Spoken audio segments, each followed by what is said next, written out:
Hi guys, my name is Bet. Today is Sunday, January 14th, and let's continue our daily analysis of Forex. Okay, currently, as you guys know, I always start with the USD index chart and the 4-hour chart, and here I'm going to determine the overall strength of the US dollar. Okay, as you guys can see here, we have nice candles behaving above the moving average, which means that dollar index is uptrend, the meaning that dollar is strengthening against other pairs overall. So here, that's what we're gonna put it here. 2024 January 14th Sunday, USD dollar index up, and our decision is to buy USD, and as always, now we're gonna go through the individual forex pairs and pick the most appropriate pairs that corresponds to the fact that dollar is strengthening. Okay, now now we are looking at the USD Japan yen. Here we have really nice. Here we have the really nice up leg from here to here,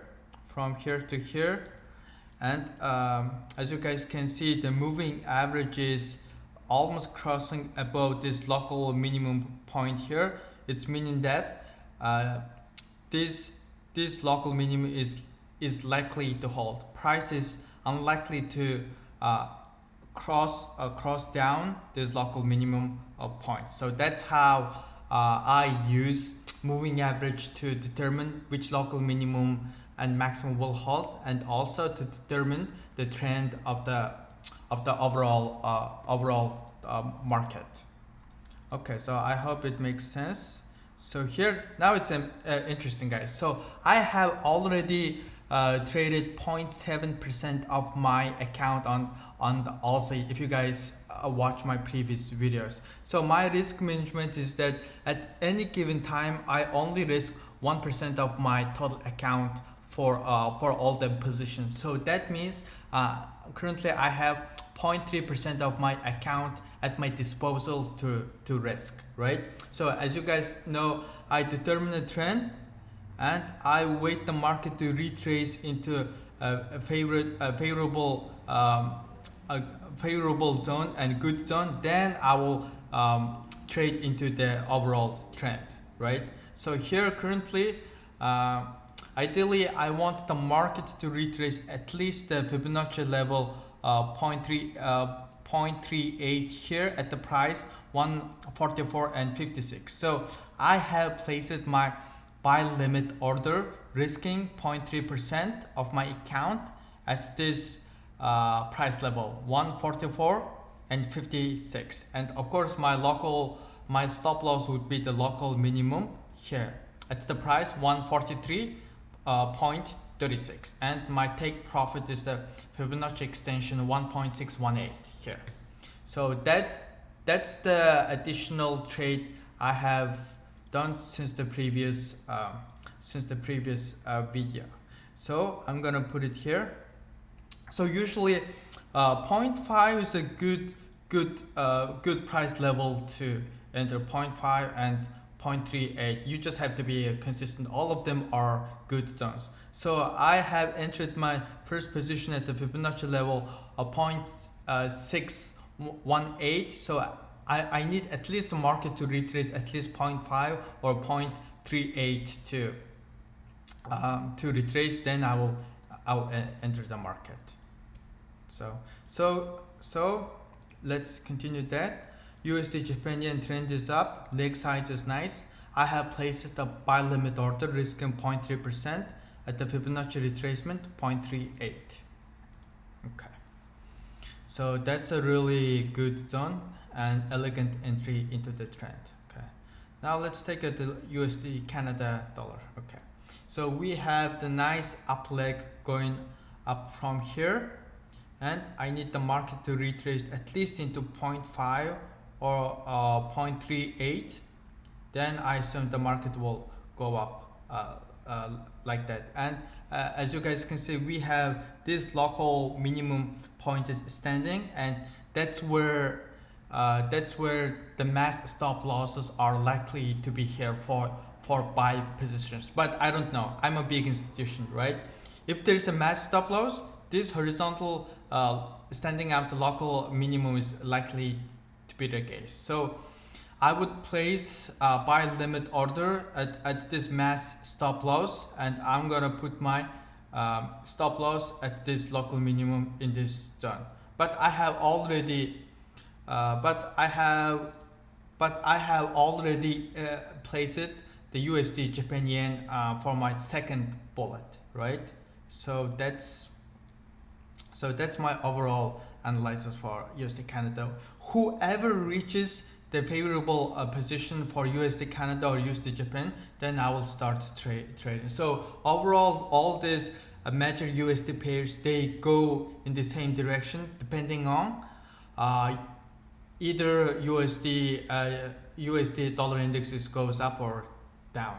So there isn't much difference overall. So personally, I have placed my second bullet in the USD Japan yen. Okay, now let's put it here. USD Canada dollar trend is up, leg size is nice, and what is our decision? Decision is to wait mass stop loss at the price 1.3288. So which corresponds to this position and this here. And this is a really good zone to for a buy entry. So I assume if market retraces, I assume market will go like this. Okay, now let's go to the USD Shifter franc. USD Shifter franc. Okay, this is interesting, guys. I need at least 10 candles above or below the moving average to determine the trend of the market, right? So let's count how many candles are up above the moving average. 1, 2, 3, 4, 5, 6, 7, 8, 9, 10.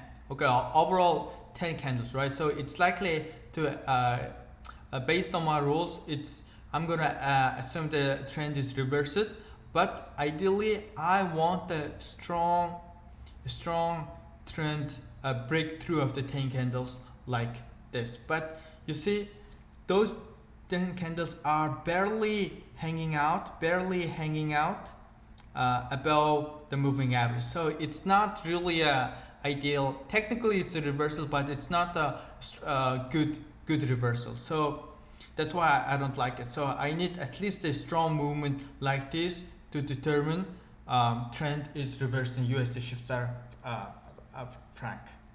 So that's what I'm gonna put.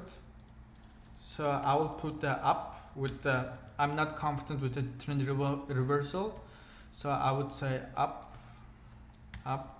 and breakout is not strong. So that's what I'm gonna use the shifter franc. So I will just wait up shifter franc and let's see how the market unfolds. So currently the leg size is here, which is ideal. You see, compared to the other up and down leg size, it's not too big, it's not too big, it's not too small. The meaning that if really it's the trend direction, it's likely to demonstrate Fibonacci extension. Okay, now pound USD. Pound USD. Again, it's still same story. So market is barely hanging up and down, back and forth between the moving averages. So when you think there's a uptrend, there's no actually uptrend. When you think there's a downtrend, there's no downtrend. Market isn't really going down like this when it breaks down. So it always going back to moving average, right? So that's a perfect demonstration of the sideways behavior and pound USD side. And for if there is no trend, you're not gonna trade any pair. Okay, so pound USD is sideways. Let me drink some drinks. Okay, now Euro USD. Okay, so we have a lot of candles hanging out below the moving average, the meaning that trend is down in Euro USD, but still like this breakout is not ideal. Ideally, I want a strong breakout like this, retrace, then go back into direction. So that's why breakout, the down breakout is not ideal, and the downtrend is not strong at this point. So I'm not going to trend the Euro USD for the next few days. So Euro USD trend is down, leg is nice, but the breakout is not strong. So we're not going to touch Euro USD. Okay, now Australian dollar USD Aussie.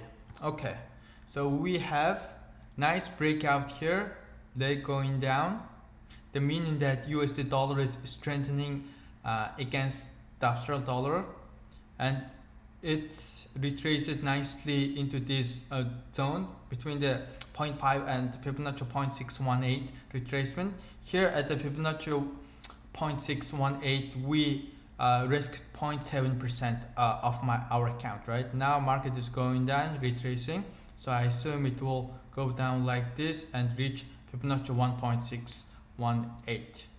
So that is good, guys. I have already entered the Aussie at the Fibonacci 0.618 here, and market is going in my direction. So it was a really good execution and good reading. So right now, decision is to keep the position until it hits the take profit. Okay, so that's our Aussie, perfect. That's our Aussie, perfect. Now finally the New Zealand dollar USD. Okay, this is interesting, guys. So we have decent breakthrough here, the meaning that trend is down, and the market retraced it into the Fibonacci 0.5. So one of my rules is that I always wait for the price to enter in a good zone, and I let the candle close, then actually I decide whether to trade right now or execute the limit orders. So here market has reached the 0.5%, right? Then actually it closed a little bit below here. Then if I want to enter, I already entered my first bullet at the Fibonacci 0.618, right? So I'm gonna place my second bullet at the price level 0.6275. So I have already placed my second bullet at the USD Japan yen. I can also place a buy limit on the New Zealand dollar USD, and whichever pair first reaches the Fibonacci 0.5 retracement, then I can hold that position. So from my experience, all of them doesn't really matter, and just enter whichever pair hits the good zone first. So right now I'm eyeing for USD Japan yen,